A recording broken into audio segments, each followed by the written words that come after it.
All right, to introduce the updated structure of the locale definitions with the new form field partials, I'm going to focus on just one field in particular. So we'll focus on this URL field, and the thing that you'll notice is that the label is defined once. Now you may remember from earlier in our video that originally there were actually two different label definitions, one for the active record and one for like the active record attribute, and one for the label that was shown in the header on tables or on a show view. And as it turned out in the original YAML file, in fact, I think I can Control Z to get to it.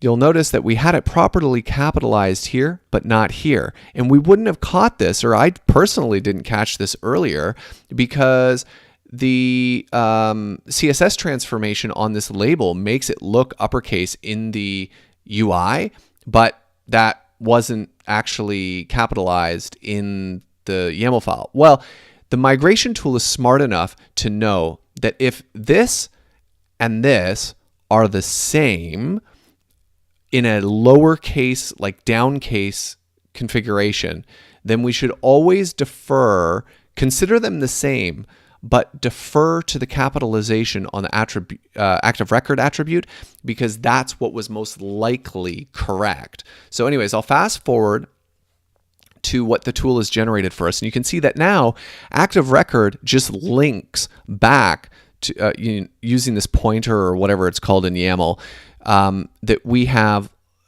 created a pointer to this single definition, and we reuse that definition by default for the label on the field and on the table header or in the show view. And when we have an error message, this label gets used as well. So what that means is that we can have a single place to update this label. And when we go into our view, you'll see it update here. And we don't have any endpoints right now, but it would be updated on the table view as well and in the show view. Now, it gets better than that. So the purpose of this new structure here is the ability to have a URL, but then define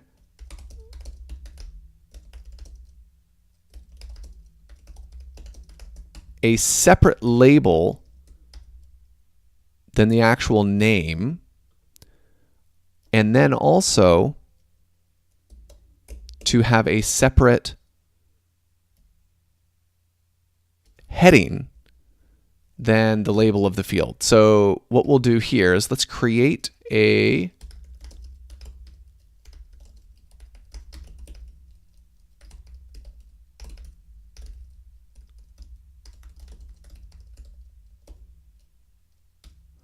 and we'll just deliver all types.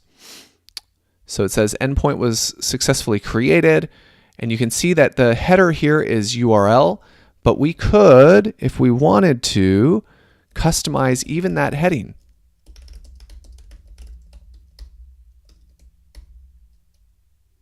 So we have one label here. We have on the details that same heading, but if we edit the settings, you see that we have a different label here. Now, in this case, we actually don't care that much, so URL is good, but there's some other things that we can do here as well. So on this form, you see now that we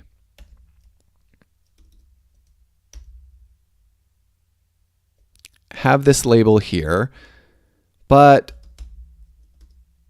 we actually, in fact, I'll cancel, and when I create a new one, so we'll go back, and then I'm going to create a new endpoint, we have the ability to add some additional help.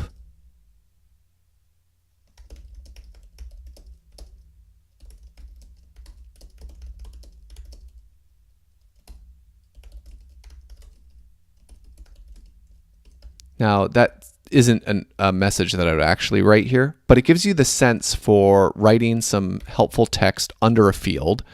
And you can see that that comes across now. All we have to do is add it to the locale, and the form field partials pick it up automatically.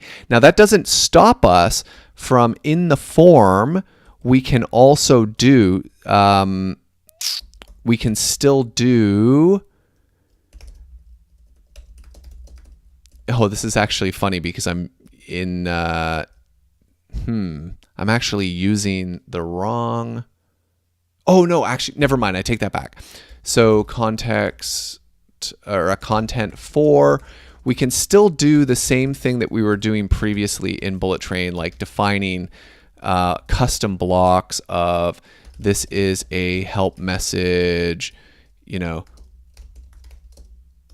with a link. So that'll still work as well. And we'll add the period there. So these can work in conjunction with each other. You have this from the YAML file. You have this as a custom thing in the view. So you're not overwriting one with the other. And yeah, so that works really well. Another example, though, is placeholder. So we can do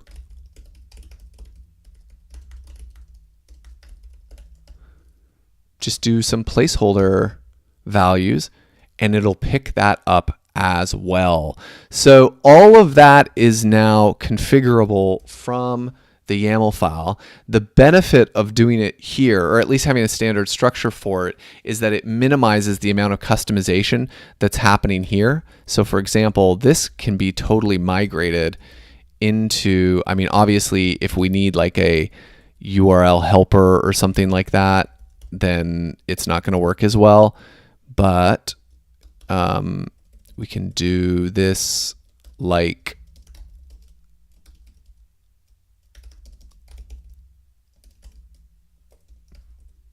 in fact, that'll work like that. And so now we're really simplifying what's going on here by defining that stuff in the YAML files, but not restricting. We still have all of those overrides available that have always been available with the bullet train field, the form field partials. That's still there, but I think the first step should be keep this stuff in the YAML files. It just keeps things, you know, really, really straightforward, really simple. So I think that is it. If you have any questions, don't hesitate to reach out, and hopefully we'll get some more documentation in place that, you know, explains how to use all of these things as well. In the meantime, we have the old form field partials will actually delegate now. So these have been updated to delegate to the new form field partials. So you don't even necessarily have to update these right away. They will continue to work as they're sort of backwards compatible. And then I'll also provide a separate tool or a separate migration script for migrating all of these references here to be references that look like this. All right, that's it for now. Thanks for watching.